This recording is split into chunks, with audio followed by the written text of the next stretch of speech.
So welcome to NECO Academy, and today we want to talk about domain and range. And so we can actually say domain is the input values you input in the function, and why the range is the output values you get from the function. Let's take for instance, this is an example. This is a function. This is a function, and so we say y is equals to x plus 2. Let's assume that x say when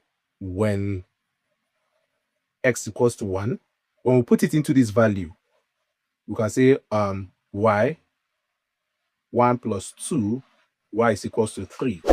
So this actually is your range, and so this x value that you imputed into the function is your domain. This your domain. So we can say that the domain is all set of real numbers, which we saw in our in the topic number system, that real numbers are a union of rational and irrational numbers. You can go back to check the video why your range is the same all set of real numbers. So that's the simple introduction to domain and range.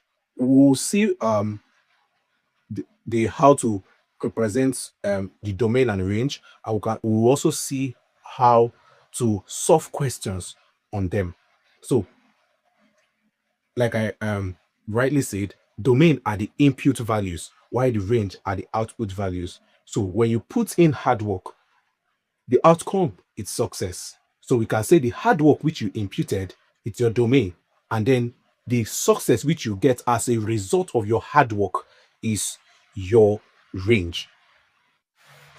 So we write these are the three ways to write domain and range. The first way is to write it in the listing values. So we have the domain, we list them -2, -1, 0, 1, 2, 3, like that. The range also we say 0, 1, 2, 3, 4, like that. So we list them in numbers. The same thing, we have the interval notation, and the interval notation, we have the parentheses. The parentheses, we include the answer in the parentheses like this. So the range also, we have them like this in parentheses. The set builder notation, we have it in this way, that all set of x such that this line is, it means such that x is an element of R. The same thing with the range, that all set of y such that y is greater than or equal to 0. So that's how we write domain and range. But in this class, we'll be focusing more on the interval notation, which is more used popularly. We use the interval notation to write out domain and range.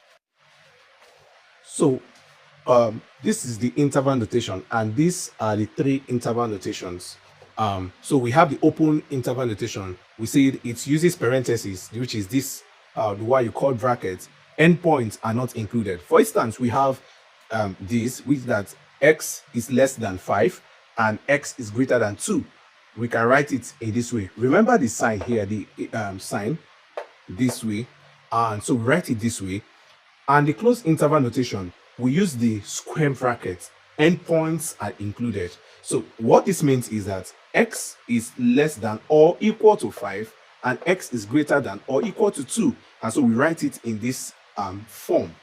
We have the half open or half closed interval notation. So which means that this is included, this is not included. So when you see a bracket like this, it means that it is not included. But when you see a square bracket, it means it is included.